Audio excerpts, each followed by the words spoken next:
If something shit happens to you, you don't have to pretend to be happy because you're scared that the manifestation gods will punish you.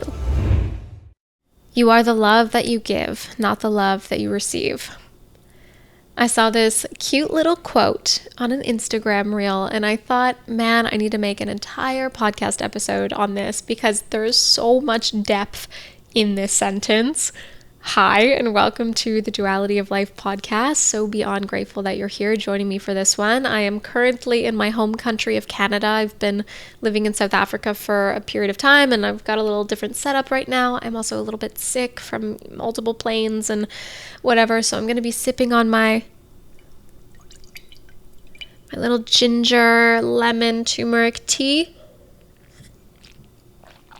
She's a little spicy, exactly what I need right now. And we're going to get a little spicy in this episode because the depth of this sentence is profound.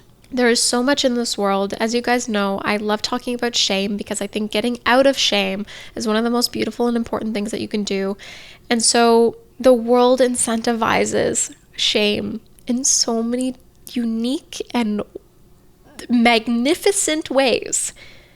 Even in the spiritual space, especially in like manifestation. There's so much to say about manifestation. I personally don't like it. I don't like the underlying tone of it, I should say. So manifestation is just a new agey word for prayer. Prayer has been around for thousands of years. Manifestation is not new. Prayer is asking the divine source, God, the universe, whatever you want to call it, for things, for guidance, for signs. You're praying to get into a better mood, a better energy, to connect with source, to connect with love, to connect with peace. And manifestation is kind of all of that. Instead of God or divine source, you're going to call that the universe or energy. And what it's trying to portray is that when you sit in the energy or ask the universe for these things, you will receive them. But only if you're sitting in the right energy. So if you're not sitting in the right energy, then you're not going to get the thing that you want. And it's your fault for not getting the thing that you want because you're not sitting in the right energy. And that's the underlying tone that I don't like about manifestation. And it's also not addressing the reality of life. The reality of life. There are 9 billion people in this world, and a good 1 billion of them are living in extreme poverty. Did they manifest that reality for themselves? Is it because they're not manifesting enough that they're in that position? Like, I'm sorry, but go in the middle of Africa or Asia and ask them if they've been praying to God for things. Probably a large majority of them are going to say yes, because in the most poor communities have the most amount of faith because that is what they need to survive. And maybe that's why it's evolved in our evolution. I don't know what I believe, to be completely honest. God, philosophy, religion, I'm trying to figure all of that out. Objectively speaking, I just want to live a healthy, happy, joyous, authentic life. And to me right now, that means discovering so many different sides of the world around me and coming at it with a lens of reality instead of a lens of being naive or whatever. And that's one reason I really love South Africa, because it reminds me the reality of life.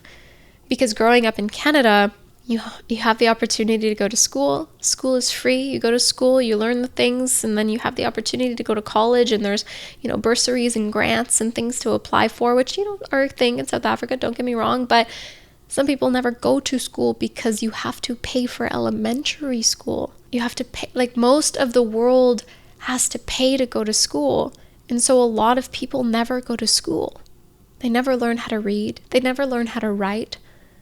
Is it because they don't have good enough energy and they haven't manifested it? It's because they, what? Is it because they haven't been praying to God enough? I'm sorry, what? There are beautiful people in this world that don't have opportunity. And just because you have the opportunity growing up in a first world country, that's something to be so grateful for. Whether it be God that put you there, or whether it be literally just pure luck and random biology and a history of people moving across the world and settling in different areas and families, like I don't think it's God that put somebody in a privileged position and put another person in a really disastrous, extreme impoverished position. What is the answer to that? And I know there's so many answers in religion, whether that be karma or whether that be so many different weird little workarounds in Christianity. This is not to hate on any of the religions. I find them deeply fascinating, and I resonate with many different parts of many of them. But in the reality of the situation, like, we can get all new agey or theological on all of these topics, but the reality is if you are born in a first world country, you have so much opportunity, and when you start with opportunity, you have the opportunity for more opportunity, and because of that opportunity, you get more opportunity because you have the opportunity to do the other opportunity. And when you grow up in a rural village in the middle of Africa or Asia, I'm sorry, is that the child's fault? No, of course not. Anyone with the right mind would say no, of course not. Is it possible for them to get out? Of course. Anything's possible. And there are so many beautiful people that have charities, and there's so much so many amazing people on this planet that are doing so much to help these impoverished people have more opportunity in their life, and that is so fucking beautiful. Like, there are people in war right now, and there are so many people in this world trying to help. That is so beautiful. That we have the ability to recognize human suffering and reach out, put our hand out and say, I'm trying to help you, and I'm so sorry, and I'm going to try to get you food, and I'm going to try to get you education, or I'm going to try to get you into a better space, a safe space. That is so beautiful. And what I think the underlying tone of manifestation is really saying to people is that if you don't ask enough, if you don't put the right energy out, like, that's why you don't have the things that you want. That's why I'm so pretty and I'm so beautiful, and why I have this like a multi-million-dollar business, because I manifested it. And if you didn't do exactly what I do, like, buy my course and I'll let you know like how to do exactly what I did. And if you do this method, then you're going to be exactly like me, driving this fancy car in this like mansion. And like, you just have to like really understand masculine and feminine energy, and when you do that, you're gonna be so successful. I'm sorry, I call fucking bullshit. I call bullshit. You're objectively a pretty woman. I'm not hating on anybody, by the way. Okay, maybe there's a little bit of underlying tones, but what I'm really trying to say is there's just a reality to this life. There really is. And an objectively pretty woman that is successful or has a lot of money is gonna have more traction than somebody that doesn't have outward money and maybe doesn't have a good iPhone 14, 16, whatever the new iPhone number is, with a good camera and, you know, a nice little pretty kitchen background in their videos where they're like telling you exactly like how to get rich, and you just got to manifest it and send the right energy. Like, there's gonna like that works on the internet. What doesn't work is like bad lighting, a really old like Android phone. You're like in the middle of rural Africa, and like, you know, like you don't have opportunity, even though you may be providing the exact same information or the exact same like guidance or thought process. Some things work and some things don't, right? Like, there's just a reality of I'm just trying to get that out there. If you have a roof over your head and food in the fridge, you have a fridge to put food into, you have running water and the internet and a device to watch it on. Like, this is not to make anyone feel bad, but there is so much to be grateful for in that. And instead of putting all of your energy into, oh my goodness, like I gotta sit in the right energy to like get all of the things that I want and like manifest the relationship or manifest the house or manifest whatever, just take a second and be grateful for everything that you have. Because the world really likes to tell us that we don't have enough. When you do. You do. And so coming back to this little sentence, you are the love that you give, not the love that you receive. I love this so much because it's saying like, live authentically. Give the love that you have inside of your heart. And what comes back to you has nothing to fucking do with you.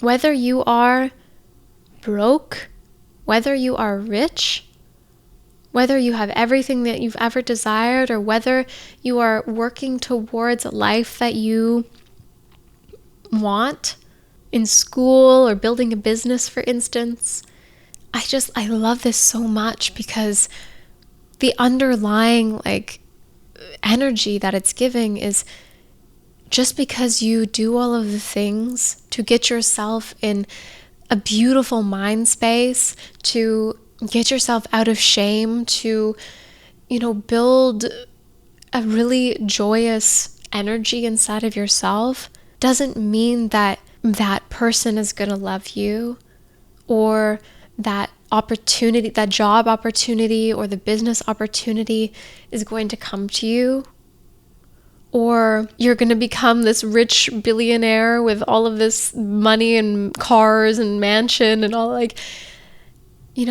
people that get those things, like, that's amazing for them. But I'd like to say it very rarely has anything to do with their energy. And anybody that manipulates you into thinking that they have these things because they manifested it and because they're in the right energy of abundance or whatever is manipulating you and your emotions.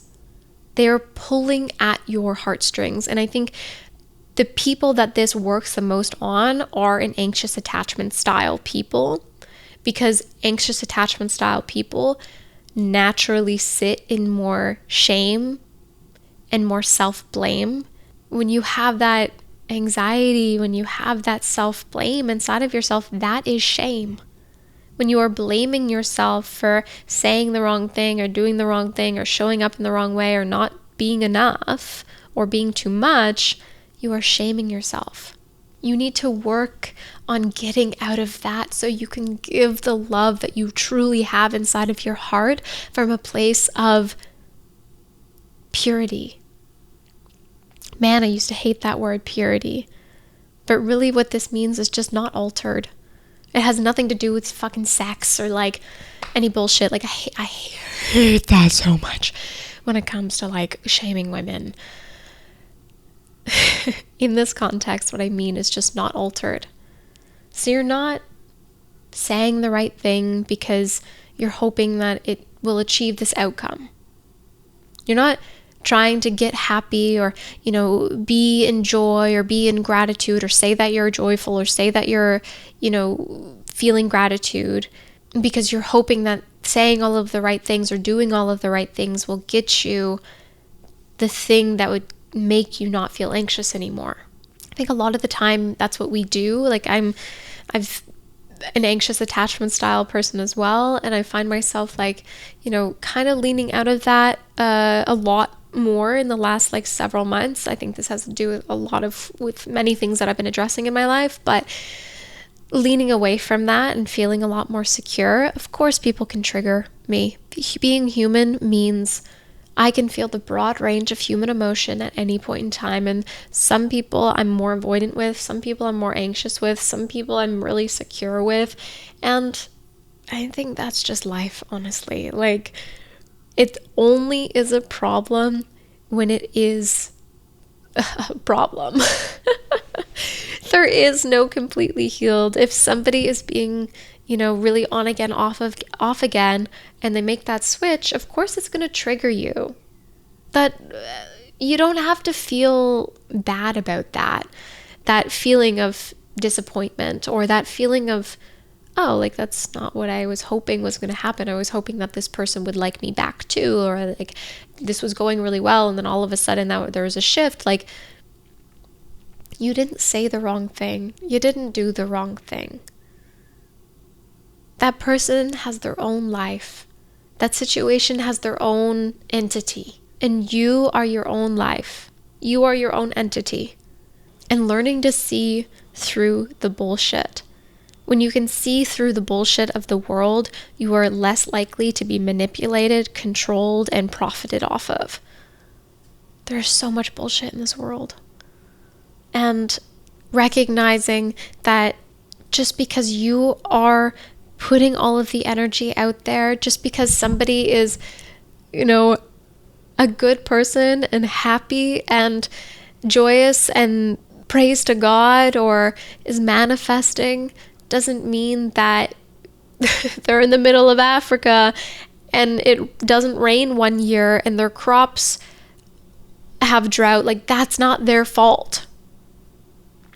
Just like you in a relationship in a first world country and you thought he was a really nice person and he showed you all the signs of being a really nice person, but he made a mistake and he cheated on you. That's not your fault. I really hope that what I'm saying is coming across like properly right now, but getting yourself out of shame is the most important thing that you can do for yourself. And I think the word shame has this like weird connotation where it's like literally seen as just like the most like pitiful little emotions that somebody feels. But like, if you are stuck in jealousy or comparison, or you're constantly feeling like you don't have enough or you're not enough, or you're stuck in restrictive mindsets of food or exercise, whatever the case is, like these are coming from shame. There's so many hidden mechanisms that shame hides in our life. And this sentence of you are the love that you give, not the love that you receive, really grounds us in that reality, because when we recognize how somebody else reacts or how an opportunity ends or how something turns out actually doesn't have a lot to do with us. We don't have control over anything outside of our being. You only have control over you, your mindsets, the information that you bring in, moving through painful and difficult things in your life, addressing trauma, and slowly but surely moving yourself out of that space. When you move yourself out of that space, the things that come your way, the problems that come your way, the situations that come your way, the people that come your way, how they treat you, what happens, it's just what happens. Like, it's just life. You didn't manifest it. Like, you didn't manifest a cheater. You didn't manifest your mom getting sick and you having to take off work or like get out of school and having to live off your savings for several years while you take care of her. Like, you didn't ask for that. That has nothing to do with your energy. It's just life. Shit fucking happens. And some people have more opportunity than other people. And that's life.